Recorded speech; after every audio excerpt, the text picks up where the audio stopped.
चर्चा में होली मनाला,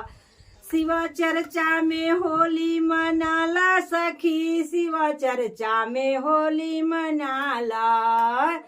शिव चर्चा में होली मनाला सखी, शिव चर्चा में होली मनाला।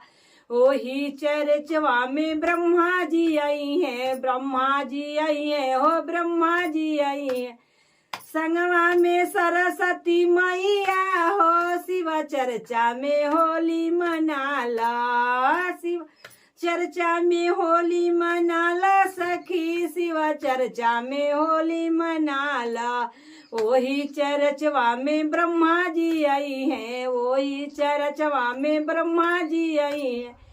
संगवा में सरस्वती मैया हो, संगवा में सरस्वती मैया हो, शिव चर्चा में होली मनाला सखी,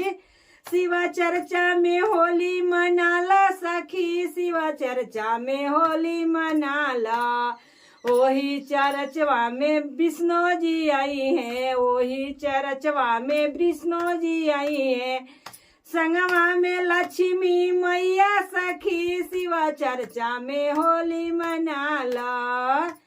संगवा में लक्ष्मी मैया सखी, शिव चर्चा में होली मनाला, शिव चर्चा में होली मनाला सखी, शिव चर्चा में होली मनाला, शिव चर्चा में होली मनाला सखी, शिव चर्चा में होली मनाला। ओही चर्चवा में राम जी आई है, वही चर्चवा में राम जी आई है, संगवा में सीता मैया सखी, शिव चर्चा में होली मनाला, संगवा में सीता मैया सखी, शिव चर्चा में होली मनाला, शिव चर्चा में होली मनाला सखी, शिव चर्चा में होली मनाला। ओही चर्चवा में कृष्णा जी आई है, कृष्णा जी आई है, कृष्णा जी आई है, संगवा में राधा मैया सखी, शिव चर्चा में होली मनाला, संगवा में राधा रुक्मिणी सखी, शिव चर्चा होली मनाला, शिव चर्चा में होली मनाला सखी, शिव चर्चा में होली मनाला। वही शिव चर्चा में शिव गुरु आई है, वही शिव चर्चा में शिव गुरु आई है,